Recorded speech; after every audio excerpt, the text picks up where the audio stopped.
સો આપણો આઈડિયા શું હોય છે? બાળક કંઈ નોલેજ ગેઇન કરે, સ્કિલ ગેઇન કરે અને હેપી રહે.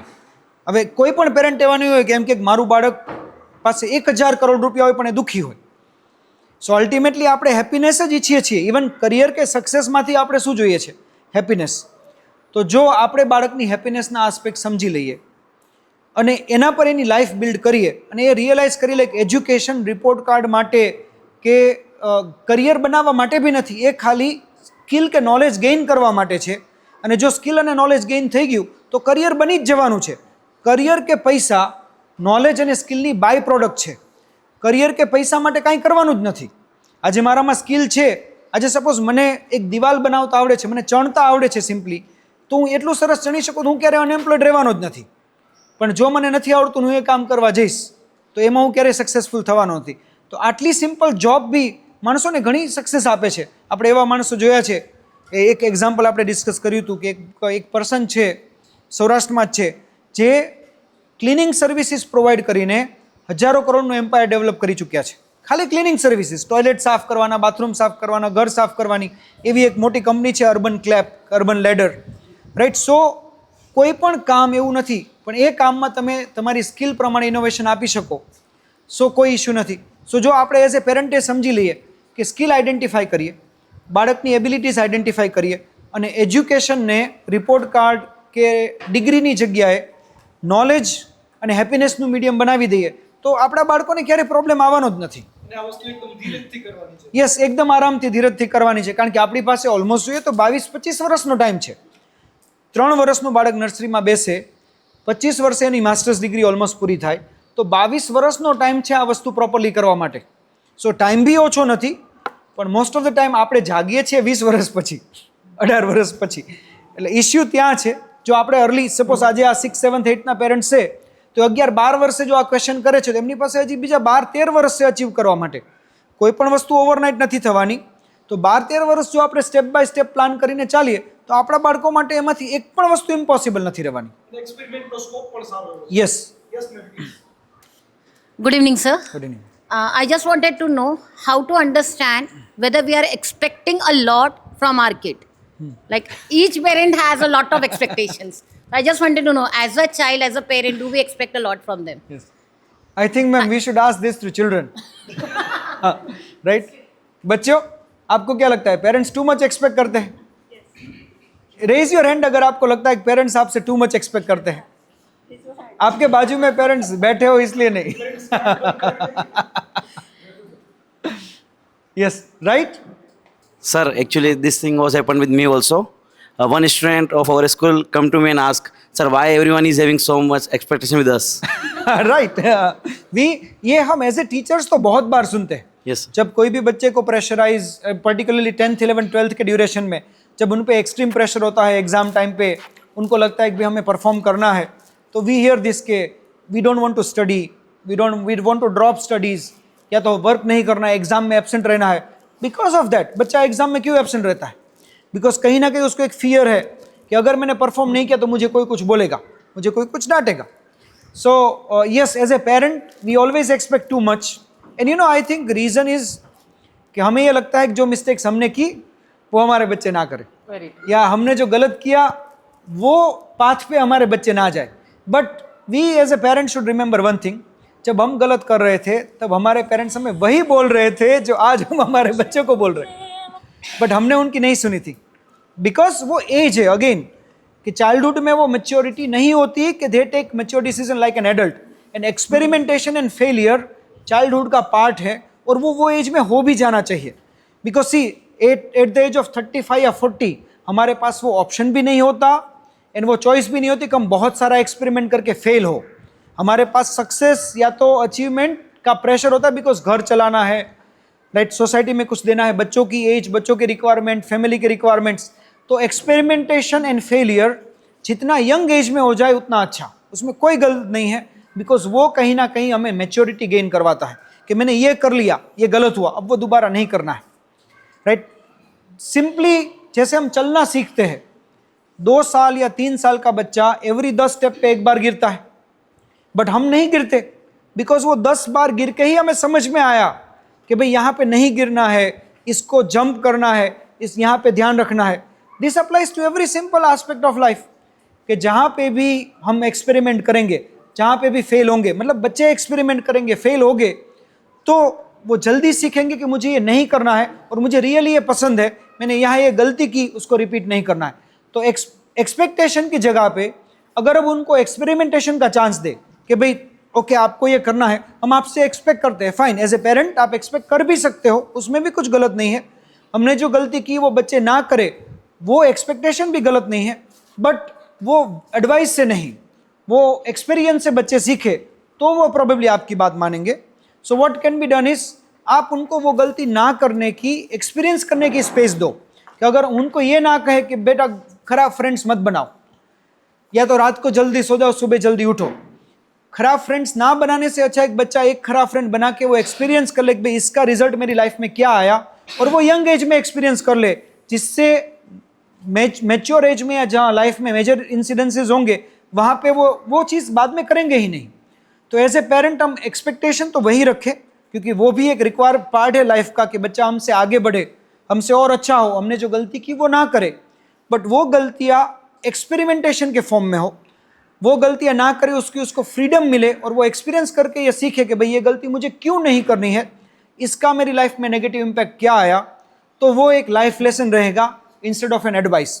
और जब कोई भी चीज़, इवन जो हमने 2 क्वेश्चन पहले आंसर किए कि थियोरी में प्रॉब्लम आता है, नहीं आता, प्रैक्टिकल में आता है, सेम थिंग, हम थियोरिटिकल बात करेंगे कुछ नहीं होगा, प्रैक्टिकल अगर वो कर लेंगे, they will always understood your advice. तो let them experiment, let them try, once they try फिर आपको बोलने की जरूरत नहीं होगी, वो ऑटोमेटिकली हो ही जाएगा. સારા પેરેન્ટ, અને સારા પેરેન્ટ શું કામ બનવું, એની કોઈ અહીંયા જ આપણે જેટલા બેઠા છીએ બધા અલગ અલગ છે એઝ એ પેરેન્ટ, રાઈટ? આપણા બાળકો માટે તો આપણે સારા જ છીએ, અને કેવી રીતના આપણે કમ્પેર કરી શકીએ કોઈ પણ 2 પેરેન્ટને? પોસિબલ જ નથી. પણ એ આપણી સાયકોલોજી એવી છે કે આપણે બીજા સામે સારું દેખાવું છે, આપણે સારા પેરેન્ટ બનવું છે, કાં તો આપણે એવું પ્રિટેન્ડ કરવું છે કે આપણે સારા છીએ. એક સાલ અને મગજમાં જેવું છે કે કાંઈ વાંચવાનું કે કંઈ હોમવર્ક કરવાનું કે કાંઈ જરૂર જ નથી, એમને એમને રિઝલ્ટ મળી જાય એવું. એટલે કે મગજમાં કેસર જ ચડી ગઈ છે, કાંઈ વાંચવું જ નહીં એમ, જી, એમને એમ એક્ઝામ આપી દેવી એમ. Sure. કોઈ એક્ઝામ હોય તો એ ઓકે, અત્યાર સુધી શું રિઝલ્ટ આવ્યું સર એનાથી?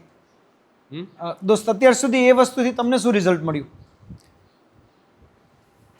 રિઝલ્ટમાં તો અત્યારે એટલો કાંઈ ફેર નથી, મતલબ કે 10th નું રિઝલ્ટ હતું એમાં 55 આવ્યા, કેમ કે મહેનત નથી કરી એટલી. હા, એ રિયલાઇઝ થાય છે?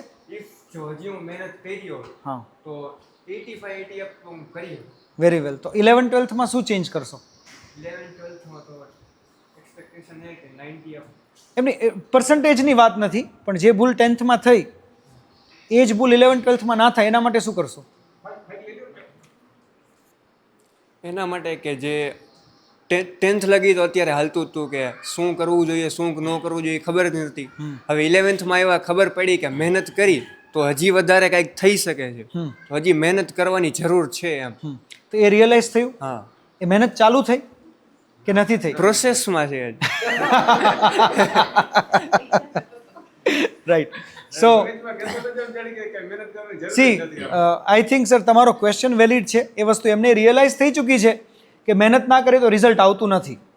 એટલે અહીંયા 2 જ વસ્તુ થઈ શકે. અત્યારે બોલે છે પણ એના મગજમાં એ વસ્તુ જ નથી એમ. યસ, વગર મહેનત જ મળી જાય છે એવું છે. સી આઈ થિંક એને રિયલાઇઝ તો થઈ ચૂક્યું છે સર, નહીંતર સેન્ટેન્સ ના આવે કે ભાઈ મારે 55 આવ્યા 10thમાં, મેં મહેનત નથી કરી, એટલે મારી કેપેસિટી 80 કે 90ની હતી પણ મેં મહેનત ના કરી એટલે હું 55 પર સ્ટક થઈ ગયો.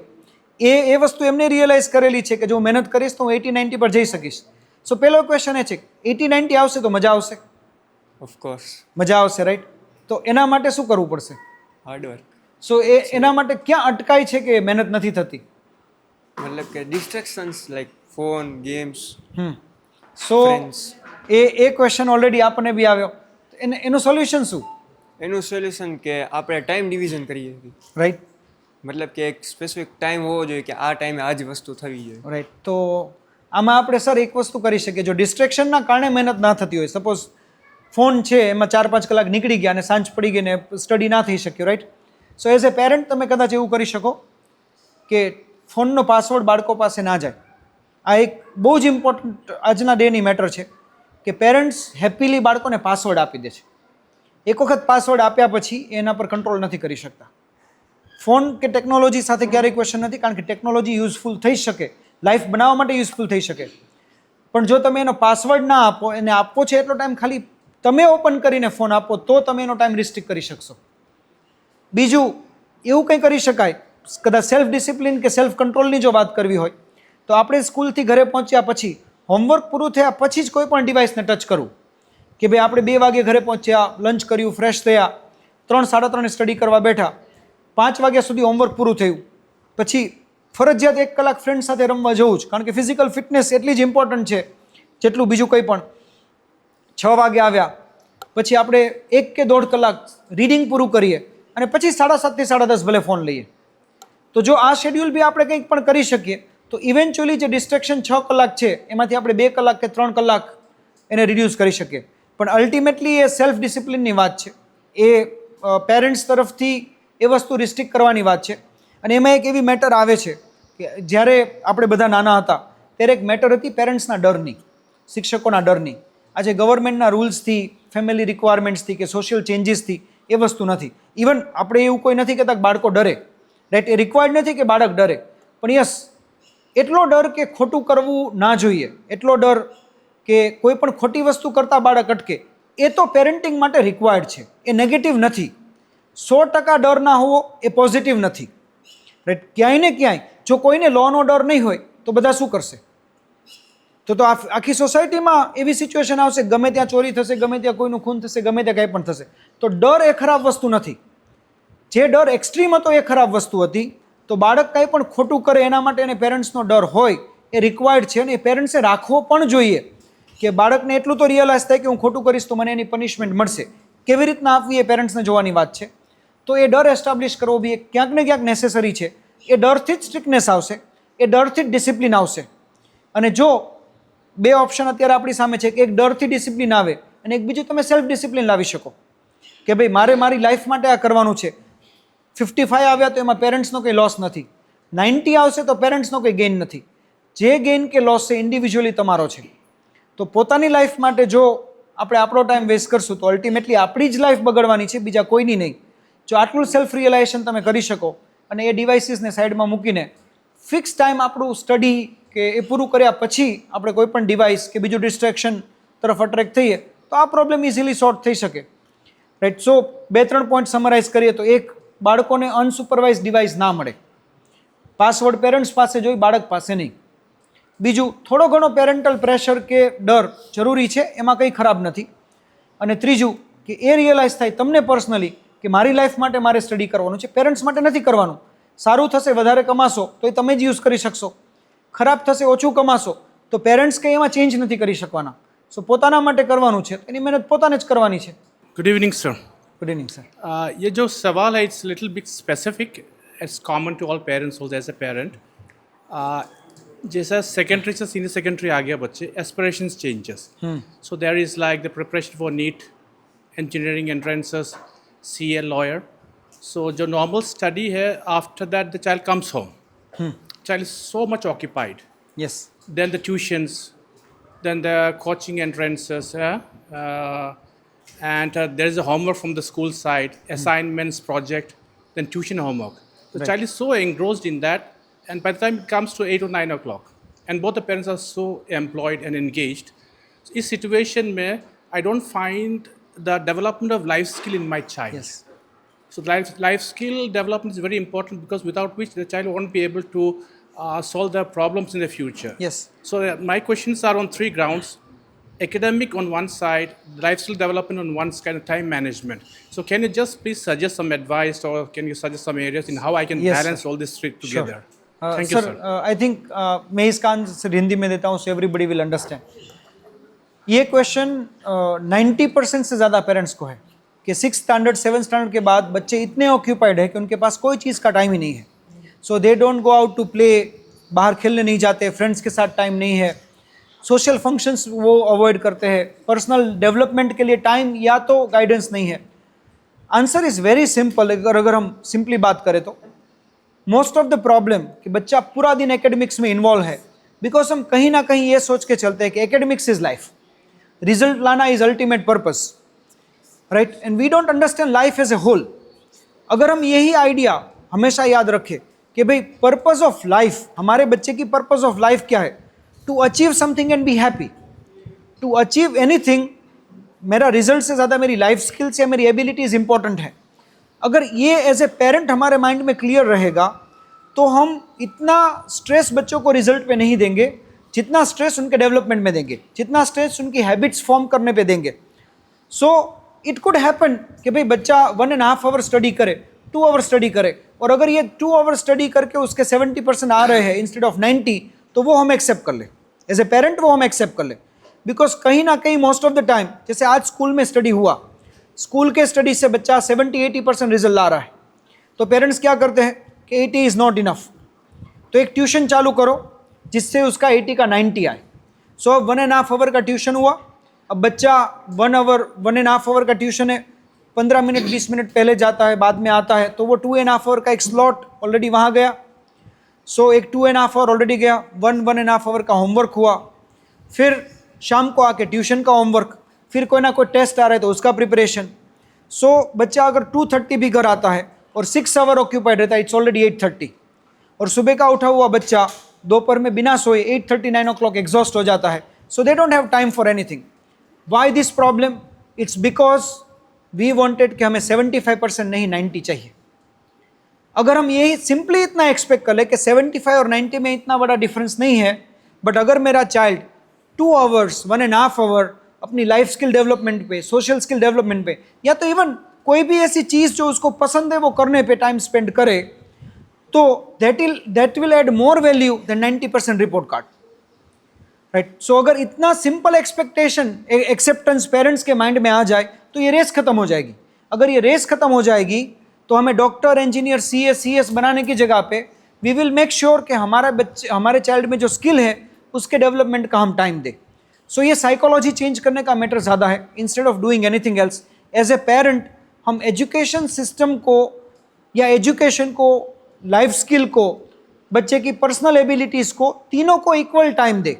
और अगर तीनों को इक्वल टाइम दे दे और उसका डे का जो सेशन है उसको स्प्लिट कर ले कि भाई 7 आवर्स का स्कूलिंग हुआ ऑलरेडी, उसके बाद में 1.5 आवर का होमवर्क हुआ, तो ऑलरेडी वो टाइम गया. 8 आवर्स बच्चे को 8 to 9 आवर्स की स्लीप चाहिए, 2-3 hours food, shower, all that, तो 17-18 आवर्स ऑलरेडी हमारे डे का गया. 6 आवर्स बचे हमारे पास. 6 आवर्स में से 2 आवर्स वो प्ले करे, आउटडोर गेम्स, फ्रेंड्स के साथ रहे. 2 आवर्स वो अपनी कोई भी पसंद की चीज़ के पीछे स्पेंड करे, पर्टिकुलरली 7th स्टैंडर्ड के बाद, कि जहाँ पे उनकी एक करियर की शुरुआत होती है, जहाँ पे थोड़ी सी मैच्योरिटी आ जाती है, they know what to do, what not to do. And बाकी का 2 आवर वो फैमिली टाइम स्पेंड करे, जहाँ से एक इमोशनल बॉन्डिंग सबके साथ बच्चों की रहती है. अगर ये टाइम हम बच्चों में आइडेंटिफाई कर ले तो कोचिंग की जगह पे ये टाइम अगर बच्चे अपने लाइफ के लिए यूटिलाइज कर ले, आई एम श्योर कि वो बच्चा लाइफ में 90% या 95% लाने वाले बच्चे से ज़्यादा सक्सेसफुल होगा, रिजल्ट चाहे कुछ भी आए. बिकॉज उसको प्रैक्टिकल सिचुएशन हैंडल करने के बारे में पता है, खुद को क्या पसंद है वो करने के बारे में पता है, उसने लाइफ में एक्सपेरिमेंट किया तो सक्सेस, फेलियर, लाइकिंग, डिसलाइकिंग सब कुछ उसको पता है, एंड जो अल्टीमेटली लाइफ में सक्सेस डिलीवर करती है. सो अगर एज ए पेरेंट हम सिंपली इतना एक्सपेक्ट कर ले कि academics is not ultimate purpose of life, it is a part of life, उसके साथ में बाकी सारी चीज़ें इक्वली करना नेसेसरी है, तो ये क्वेश्चन नहीं आएगा. Which is more of a parental counselling session part than children to do, because बच्चे वही करते हैं जो पेरेंट्स उनको प्रेशर करते हैं. अगर हम उन चीज़ों के लिए बच्चों को पेरेंट्स के प्रेशर ना आए और वो टाइम प्रॉपर स्लॉट्स बच्चों को मिल जाए, it would help. I can give you practical examples. आप कोई भी वेस्टर्न कंट्री का स्कूलिंग देख लो, आप Canada, US, UK, Europe, Australia, pre school से 5th स्टैंडर्ड तक के स्कूलिंग आवर उनके होते हैं 8:30 to 3:30. राइट. KG से लेके 5th स्टैंडर्ड तक नॉर्मली बच्चा 3:30 बजे तक स्कूल जाता है. 6th स्टैंडर्ड से वो 7:30 to 2:30, 3:30 स्कूल जाता है. वहाँ होमवर्क मैक्सिमम 1 आवर का होता है. उसके बाद में कोचिंग का कोई सिस्टम ही नहीं है. There is no coaching. आप US जाके बोलो मुझे कोचिंग चाहिए, आपको कोचिंग मिलेगा ही नहीं, कोई कोचिंग करता ही नहीं, जीरो. राइट. कनाडा में जाओ कोचिंग पूछो, ऑस्ट्रेलिया में जाओ कोचिंग पूछो, there is no coaching because there is no race.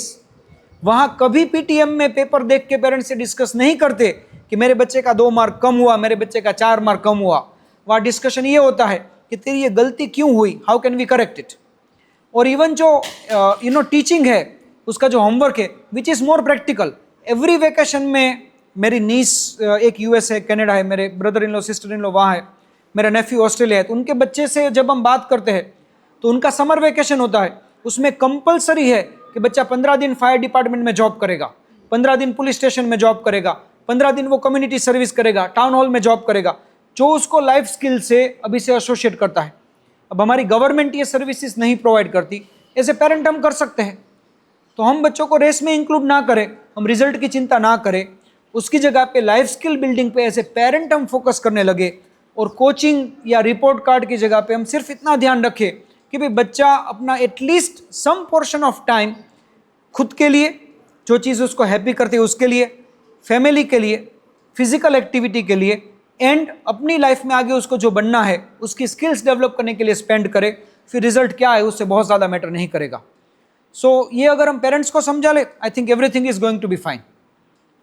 Sure. MIT, Harvard, Stanford, Yale, Oxford, Cambridge, તમે આ કોઈ પણ યુનિવર્સિટીમાં એડમિશન માટે અપ્લાય કરો તો they have a detailed form, જે એ લોકોનું એકેડમિક જે તમારું છે, તમારો પર્સન્ટેજ છે, જે રિઝલ્ટ છે, રાઈટ, કે બોર્ડનું રિઝલ્ટ, તમારી સ્કૂલના રિઝલ્ટ્સ અને કન્સિસ્ટન્ટ રિઝલ્ટ. એવું નહીં કે ખાલી 12માનું એક જ, પહેલા ધોરણથી 12મા ધોરણ સુધીનું આખું રિઝલ્ટ. એ ખાલી 12થનું એક જ રિઝલ્ટ નથી માગતા, રાઈટ. તમારી જે એવરેજ આવતી હોય એવરેજ, એનું વેઇટેજ 30%થી ઓછું હોય છે.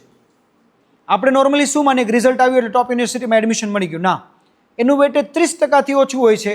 મોસ્ટલી એનું વેઇટેજ હોય છે તમે એ એકેડમિક્સની સાથે તમારી લાઈફમાં શું અચીવ કર્યું, તમને કેટલા સર્ટિફિકેટ મળ્યા, તમે કેટલી કમ્યુનિટી સર્વિસ કરી, તમે કોને હેલ્પ કરી.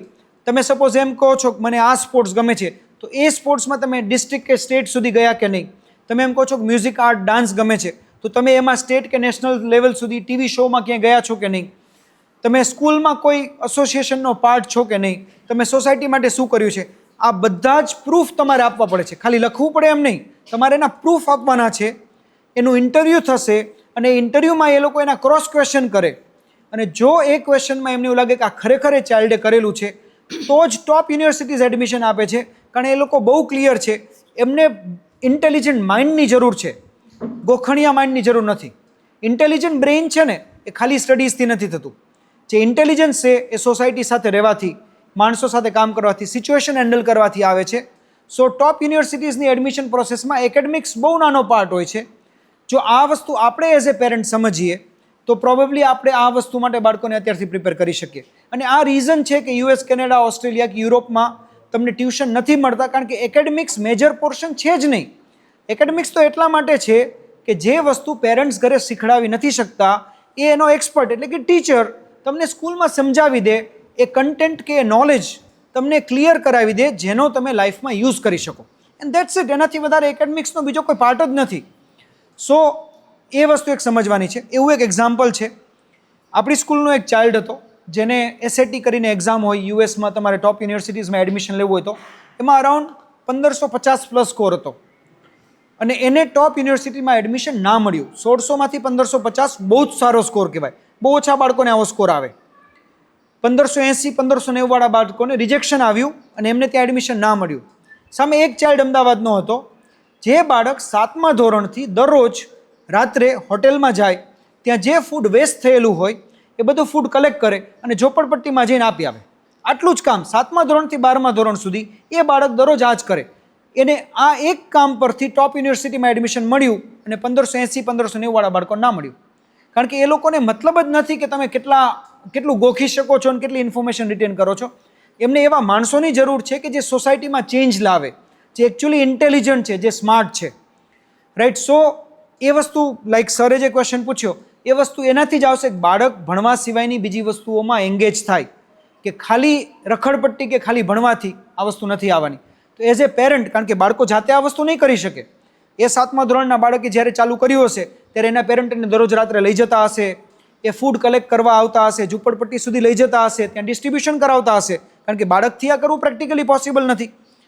તો એ જ્યારે પેરેન્ટ્સ બાળકને એ વસ્તુમાં ઇન્ક્લુડ કરે છે અને સપોર્ટ કરે છે અને એના માટે ટાઈમ આપે છે, ત્યારે આ વસ્તુ કરવી પોસિબલ થાય છે.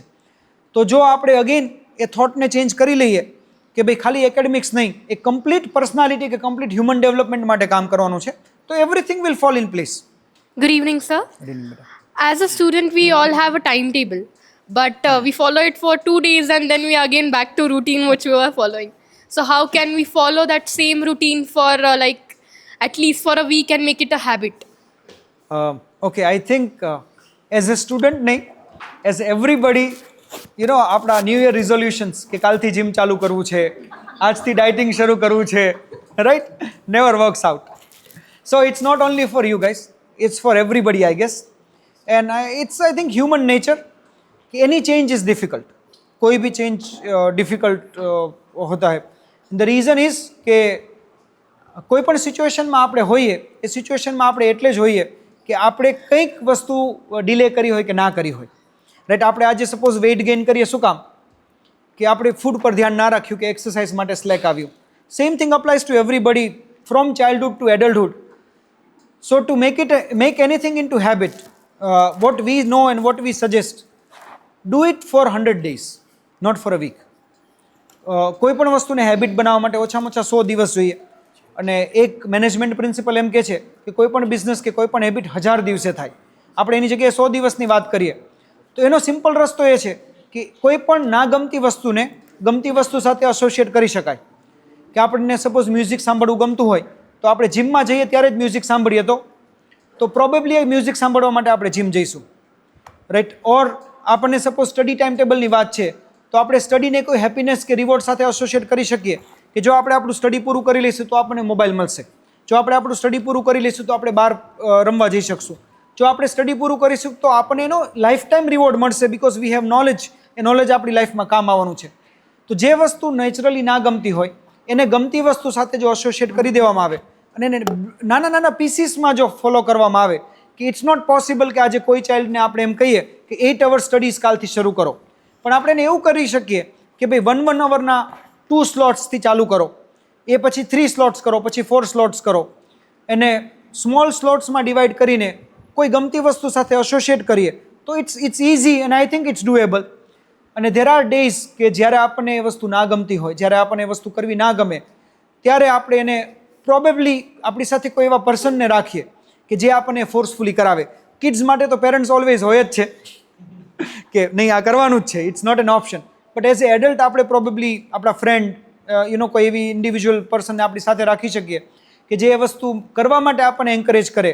અથવા તો આપણે આપણા માટે કોઈ રિવોર્ડ ડિસાઇડ કરીએ કે જો હું દરરોજ 3 અવર્સ સ્ટડી કરીશ તો એન્ડ ઓફ ધ વીક હું આ પ્લેસ વિઝિટ કરવા જઈશ, અથવા દરરોજ 3 અવર્સ સ્ટડી કરીશ તો પેરેન્ટ મને અહીંયા લઈ જશે, રાઈટ. તો એક રિવોર્ડ સિસ્ટમ, એક એવો પર્સન કે જે આપણને ફોલો કરાવે અને સ્મોલ પીસીસમાં એને બ્રેક કરીને કરીએ તો it's doable. It's nothing that cannot be done. Thank you. Sir, good evening, sir. Sir, if a child likes cooking, dancing, or music, any other painting, or Yes. how to know it's going to be a right career path in future? All right. Like ma'am, we discussed, I think our episode 4th, 5th, 6th or 6th, 7th, where we talked about psychometric analysis, जहाँ हमने psychometric analysis की बात की थी, and we showed a step by step process कि किसी भी person का करियर कैसे डिसाइड करना चाहिए. That's 2-3 episodes, 1.5 hour के हैं. So once you watch it, you will have an idea. But normally speaking, अगर आपको कोई भी चीज़ पसंद है, whether it is cooking, whether it is dancing, whether it is music, whether it is studies, whether it is engineering, medical, law, अगर आपको really वो चीज़ पसंद है, your nature, your ability, your habits are towards that, तो it is right. Because in every single field आपको successful लोग मिलेंगे. कुकिंग तो I think chef Sanjeev Kapoor, right, he is the best chef in India. Likewise, Australia got talent, India's got talent, America's got talent. There are best musicians, dancers, magicians. अगर आप Las Vegas या Macau जाओ तो there are big casinos जहाँ musicians के dance के shows होते हैं जो एक एक शो के लिए $1 million पे किए जाते हैं. So any field is not a bad field, every field is a good field, provided वो फील्ड आपको रियली पसंद हो, वो आपके नेचर को, आपके इमोशंस को सपोर्ट करता हो, and you really want to work hard to achieve. Once you are on top of any field, every field has option of success. Successful architects, successful doctors make crores of rupees, और like से मोरबी में ही ऐसे doctors है, ऐसे architects है कि जिसके पास कोई प्रैक्टिस नहीं है. सो स्टडी या बिजनेस या जॉब और degree, they are not going to make us successful or failure. Our willingness to do something, our willingness to make sure कि वो field, वो study मेरे nature को, मेरी abilities को match करे, and I am going to be successful no matter what is the field. So if we follow our intuitions, if we follow our path, success is possible in every single thing of life. Excuse me, sir. Yes, ma'am. Good evening, sir. Good evening. Sir, what age is best for psychometric analysis? Because I believe psychometric analysis changes according to our feelings, Yes. age, social exposure, and our personal experiences. So, Yes. what do you think? What's the best age, or how? At what extent we can rely over psychometric analysis? Okay ma'am, normally अगर हम students की as के direction से start करें तो we consider के 7th या 8th standard में फर्स्ट साइकोमेट्रिक एनालिसिस करना चाहिए, बिकॉज इससे जो मैक्सिमम एंजाइटी पेरेंट्स और स्टूडेंट्स को है उसकी आपको एक डायरेक्शन मिल जाएगी. एटलीस्ट आपको नैरोड डाउन चॉइसेस मिलेगी कि भाई ये 5 या 10 फील्ड मेरे चाइल्ड के लिए ठीक है. क्योंकि we discuss in one of the episodes के 12th स्टैंडर्ड के बाद समवेयर अराउंड 1600 ऑप्शन है कॉलेज में जाने के लिए. अब सारे 1600 कोई पेरेंट रिसर्च नहीं कर सकता, सारे 1600 कोई एक्सपेरिमेंट या एक्सपीरियंस नहीं कर सकता, तो वो नैरो डाउन करने का बेस्ट ऑप्शन साइकोमेट्रिक एनालिसिस है. तो अगर आप 7th या 8th ग्रेड में पहली बार कर लो तो यू विल नो कि आपकी स्ट्रेंथ क्या है, आपकी वीकनेस क्या है, और कौन से फील्ड आपके चाइल्ड के लिए, करियर के लिए ठीक है. अब आपको वो चॉइस मिल गई तो वो चॉइस के अकॉर्डिंगली आप अपने बच्चों को एक्सपेरिमेंट करवाना शुरू करवा सकते हो कि भाई अगर मेरा चाइल्ड बिजनेसमैन बनने वाला है तो उसको मैं अपनी बिजनेस प्लेस पे ले जाऊँ. बिजनेसमैन के साथ डॉक्टर आया, उसके साथ एक साइंटिस्ट आया, उसके साथ अकाउंटेंट आया, तो चारों फील्ड का एक्सपेरिमेंटेशन का मुझे टाइम मिला. 12th स्टैंडर्ड तक मैं ये कर सकता हूँ. दूसरा, उसमें प्लस एंड माइनस दोनों मिलते हैं. कोई भी साइकोमेट्रिक एनालिसिस में बच्चे की स्ट्रेंथ एंड वीकनेस दोनों मिलती है. तो ये पता चला कि हमारे बच्चे की स्ट्रेंथ क्या है, तो वो स्ट्रेंथ के ऊपर से अगर हम करियर प्लान करें तो वो ईजी हो जाता है. क्योंकि वीकनेस इसको ओवरकम करना प्लस जो नेचुरल वीकनेस है उसको ओवरकम करना मुश्किल है, बिकॉज नेचुरल वीकनेस कहीं ना कहीं फैमिली से, हेरिटेंस से, जेनेटिकली आई होती है कि भाई कोई बच्चा इंट्रोवर्ट है जिसको बोलना पसंद नहीं है, तो अब उसको आप एक्सट्रोवर्ट वाले फील्ड में डालोगे तो वो चेंज करना बहुत मुश्किल है. नहीं हो सकता ऐसा नहीं है, बट बहुत मुश्किल है. तो उसकी जगह पे ऐसा फील्ड चूज करे जो इंट्रोवर्ट है. तो साइकोमेट्रिक एनालिसिस से आपको स्ट्रेंथ एंड वीकनेस पता चल जाती है. तो स्ट्रेंथ वाले पार्ट पे हम हमारे बच्चों का करियर बिल्ड करना शुरू करें, और वीकनेस वाले पार्ट पे अगर लगता है कि भाई ये वीकनेस उसकी लाइफ के लिए बहुत खराब है, तो भी आपके पास टाइम है कि वो वीकनेस को आप ओवरकम कर पाओ. राइट. तो पहला स्टेप या पहला साइकोमेट्रिक एनालिसिस आइडियली आप 7th या 8th ग्रेड में करो. दूसरा साइकोमेट्रिक एनालिसिस आप 9th या 10th ग्रेड में करो. 10th में करो मोस्ट प्रॉब्ली, जिससे 2-3 साल में आपने जो किया उसका बेनिफिट मिला कि नहीं, उससे वीकनेसेस में कम हुई, स्ट्रेंथ में बिल्डअप हुआ कि नहीं आपको पता चले, तो आपको एक पता चले कि यू आर ऑन ट्रैक और नॉट. तो 10th में वापस हो जाए. And last one should be done in 12th standard, जिससे कॉलेज चॉइस से पहले, करियर का एक फाइनल डिसीजन जो आपकी कॉलेज चॉइस होगी उससे पहले यू आर 100% श्योर कि अब मुझे यही करना है. सो कोई भी डाउट माइंड में ना रहे. तो 3 टाइम्स अगर हम कर ले तो इट वुड हेल्प 7th और 8th, 10th and grade 12th. Sure.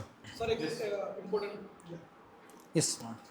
Good evening, sir. Sir, I just wanted to ask that just before some time you explained that we should utilize our vacation time Yes. for workshops, internships, or volunteer activities. So, like, won't it hamper the entertainment time for the children, or like, how would we indulge students to inculcate such habits so that they can, enjoy that things? Sir I think see हम normally कोई भी बच्चे का vacation time देखे तो routine day से क्या change आता है. रूटीन डे में वो 5:30, 6 o'clock उठते हैं, तब 9 o'clock उठते हैं. So do you think we really need 10 hours of sleep? हमें भी पता है रूटीन डे में भी बच्चा 8 hours स्लीप के बाद उठता है तो वो फ्रेश ही होता है. That child can continue, but it's laziness that eats up our time. It's not utilization of time. दूसरा, वो आराम से फिर जो हमारा रूटीन प्रोसेस ½ an hour या 1 hour में होता है वहाँ 2 hours होते हैं. लाइक हमने थोड़ा सा काम किया, फिर बैठ गए, थोड़ा सा काम किया और कुछ किया. Relaxation is not wrong, but relaxation के नाम पे time wastage, it's anyway wrong. Right. दूसरा फिर हम क्या करते हैं भाई, हम फ्रेंड्स के साथ 2 आवर्स प्ले करें, 3 आवर्स प्ले करें, 4 आवर प्ले करें, फिर लंच किया, वापस सो गए, वापस एक आध काम किया, वापस। तो मोस्ट ऑफ द टाइम जो वेकेशन डेज में बच्चों का जाता है वो या तो लेजीनेस में जाता है, यूटिलाइजेशन में नहीं जाता। अगर हम वहीं पे ही 4 आवर्स 5 आवर्स कोई भी सोशल एक्टिविटी में या कोई भी कंस्ट्रक्टिव चीज़ में यूज़ करते हैं तो आई डोंट थिंक उससे एंटरटेनमेंट का या लाइफ स्किल बिल्ड करने का कोई लॉस होगा, उल्टा वो गेन होगा। बिकॉज जब भी हम कोई भी हैंड्स ऑन एक्टिविटी करते हैं, कोई भी एक्सपीरियंस करते हैं, तो वो हमें इंसाइट देता है हमें रियली क्या पसंद है। जब हम कोई भी नई चीज़ करते हैं तो वो हमें एक्साइटेड भी रखता है। तो वेकेशन बहुत बार 1 वीक या 10 दिन के बाद बच्चे बहुत डल हो जाते हैं, वो पड़े रहते हैं, सो जाते हैं, कुछ प्रोडक्टिव नहीं करते। तो इवन कोई सोशल सर्विस करना, कोई चीज़ में एंगेज रहना उनको एक्टिव रखेगा इंस्टेड ऑफ मेकिंग देम डल। वो जो 24 आवर बिना कुछ किए वेस्ट हो रहे हैं वो एक प्रोडक्टिव चीज़ों में यूटिलाइज हो गए, वो अपने आप को जानना शुरू करेंगे, वो फील्ड का एक्सपीरियंस लेंगे, तो अल्टीमेटली वो लाइफ स्किल बिल्ड हो रही है। और आइडियली वेकेशन दिए भी उसके लिए जाते हैं। गवर्नमेंट नेवर इंटेंट्स के पढ़ाई बंद हो जाए और बच्चा कुछ ना करे। आइडियल जो रीज़न है वेकेशन का या हॉलीडे का वो ये है कि you get time to reflect, you get time to do things you like. But अगर आप वही नहीं करोगे और सिर्फ टाइम वेस्टेज होता रहेगा टीवी पे, मोबाइल पे, खा के सोने में, तो that is not a purpose of vacation. Purpose is to use that time जहाँ आपको रेगुलर स्कूल पे नहीं जाना है, तो वो जो 7 आवर्स आपके बचे, वो 7 आवर्स आप वो कोई कंस्ट्रक्टिव चीज़ों में डालो जो आपकी लाइफ स्किल्स को, जो आपके पर्सनालिटी को, जो आपके परसेप्शंस को बिल्ड कर पाए। आप फिर कोई कोचिंग ज्वाइन करो, कोई सेमिनार्स ज्वाइन करो, कहीं पे वॉलंटियर वर्क करो या कोई समर कैंप्स ज्वाइन करो, सो जिससे आप अपनी पर्सनालिटी को शार्पन कर पाओ। એ આઈ થિંક યોગેશ ભાઈ તમે ઓલરેડી કરો છો ને આપણે કરી શકીએ। સી યુટ્યુબ પર વિડીયો પોસ્ટ થાય છે, ઇન્સ્ટા કે ફેસબુક પર તમે એમાંથી શોર્ટ્સ પોસ્ટ કરો છો, કમેન્ટ્સ ઓપન છે। જો પેરેન્ટ્સ અહીંયા જે ક્વેશ્ચન પૂછે એવા જ ક્વેશ્ચન્સ ત્યાં પૂછે અને બીજા કોઈ પેરેન્ટ્સ કે આપણે કે કોઈ પણ આન્સર આપીએ તો ઇન અ વે એ કમ્યુનિટી ડેવલપમેન્ટનું જ વર્ક થશે, રાઈટ। કે કોઈ ક્વેશ્ચન પૂછે એનો આન્સર બીજું કોઈ આપી રહ્યું છે અને એ ચાલશે। પ્રોબેબલી પછી આપણે એમાંથી આન્સર્સને બ્લોગ પર મૂકી દઈએ કે એનું વેબ પેજ બનાવીએ, પણ અલ્ટિમેટલી જે પર્પસ છે કે જે ગેપ છે અન્ડરસ્ટેન્ડિંગનો, જે ગેપ છે કે બાળકના જેના કારણે સફર બાળક કરે છે, પેરેન્ટ્સ નથી કરતા, એ ગેપ આપણે ફૂલફિલ કરીએ અને એને સ્પ્રેડ કરતા રહે। પછી યુટ્યુબ હોય, ઇન્સ્ટાગ્રામ હોય, વોટ્સએપ હોય, ટ્વિટર હોય, રાઈટ। એ જેટલું સ્પ્રેડ થશે એટલું લોકોને હેલ્પ થશે અને કમ્યુનિટી મોટી થતી જશે। Maybe I don't know कि the question is related topic और not, it's my personal question. Yes sir ने जो टेस्ट का बात किया, मैंने अपनी लाइफ में बहुत काम किए। मेरे 3 यूट्यूब चैनल है जिन पे नियर अबाउट तीनों को मिला दो तो 25,000 to 30,000 सब्सक्राइबर्स है। मैंने प्रोफेशनली गाना बनाया, वो सभी प्लेटफॉर्म पर है, एप्पल पे भी, म्यूज़िक पे भी है, स्पॉटिफाई पे भी है। मैंने मीडिया में काम किया, वहाँ भी काफ़ी वीडियोस बनाए।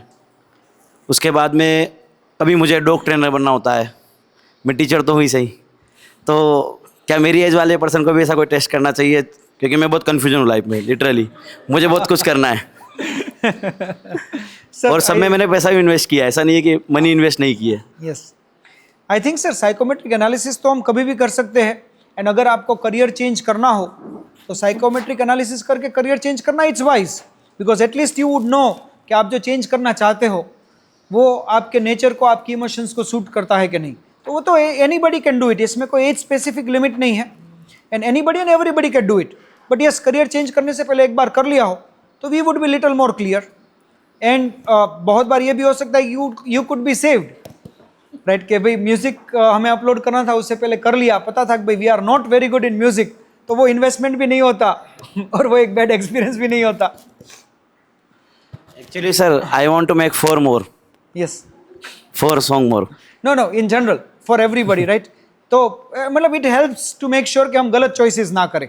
As you said, there are 1600 fields in the market where the child can have their career. So as my daughter is in grade 8, how can I understand that which career would be better for her? Same ma'am, psychometric analysis, that's what it is for। Acha, so apart from psycho, like, can I totally rely on this test 100%? No, see, this is not yes and no answer। ये psychometric test yes and no answer नहीं है, it is more like an essay। it will tell you कि आपके child के academic abilities, उसके emotions, उसका nature, उसके leadership skills, उसकी पर्सनालिटी, उसके अकॉर्डिंगली आपको ये 5 या 10 ऑप्शन ज़्यादा वायबल है okay 10th they will tell you कि ये आपके चाइल्ड की स्ट्रेंथ है, ये आपके चाइल्ड की वीकनेसेस है, तो वीकनेसेस अवॉइड करनी है, स्ट्रेंथ पे बिल्ड करना है. So it is more like an analysis, not yes and no answer कि यही एक करना है, ये नहीं करना है. So it's applicable to everybody.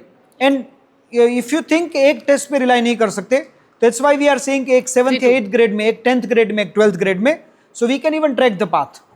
Thank you sir. Good evening, sir. Recently, I got call from parent. These days, students are behaving rudely in front of parents. And what is the reason, and what would be the solution for that?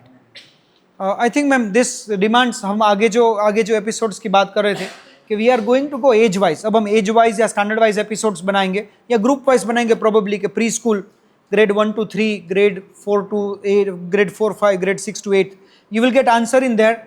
But अगर मैं short में आपको बताऊँ तो individual behaviour जो किसी का भी होता है, whether it is rudeness, whether it is behaviour with dignity, whether it is respect, it mostly comes with personal development. So ये एकेडमिक से ज़्यादा पर्सनल डेवलपमेंट में क्वेश्चन है.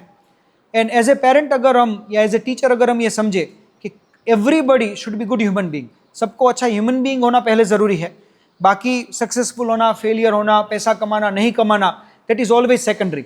बिकॉज अगर कोई भी पर्सन, कोई भी स्टूडेंट या कोई भी एडल्ट अगर अच्छा ह्यूमन बीइंग नहीं है तो उसकी सक्सेस के चांसेस ऑटोमेटिकली कम हो जाते हैं, बिकॉज लोग उनके साथ काम नहीं करना चाहते. अगर कोई पर्सन रूड है तो उसके साथ कोई बात नहीं करेगा, तो वो लोगों से बिजनेस या जॉब कैसे करेगा, जॉब पे कैसे स्टेबल रहेंगे, बिजनेस कैसे एक्सपांड करेंगे. सो अल्टीमेटली वो चीज़ें लाइफ फेलियर में ही टर्न अप होती है. सो अगर हम as a individual, as a parent या एज ए टीचर या एज ए पर्सन इतना डिसाइड कर ले कि अच्छा ह्यूमन बीइंग ज़रूर बनना है, क्योंकि वो वैल्यूज़ अगर रही तो लोग हमें पसंद करेंगे, लोग पसंद करेंगे तो हम हमारे फील्ड में आगे कभी भी बढ़ पाएंगे. So it's more of a question कि अच्छा ह्यूमन बीइंग बनने की एक एफर्ट करें, तो उससे ये प्रॉब्लम ऑटोमेटिकली सॉल्व हो जाएगा. If everybody tries to be nice, everybody tries to be good, तो कोई किसी से रूड नहीं होगा, कोई किसी से इधर उधर की बात नहीं करेगा, कोई किसी को परेशान नहीं करेगा, and everybody would live happily. Sir question એ હતો કે હાલના સમયમાં કોરોના પછી ઘણા બધા બિઝનેસ સ્ટોપ થઈ ગયા અચાનક જ, અને અત્યારે એઆઈ સિસ્ટમ આવે છે તો ઘણા બધાની જોબ પણ જતી રહી છે. તો સ્ટુડન્ટ છે એને કોઈ એક સ્કિલ ઉપર જ ફોકસ કરવું જોઈએ કે એક મલ્ટી લેવલ સ્કિલ શીખવી જોઈએ, જેથી કરીને આગળ જતાં આવા કોઈ પ્રોબ્લેમ આવે તો એ ફેસ કરી શકે? Sir again answer is I think universal.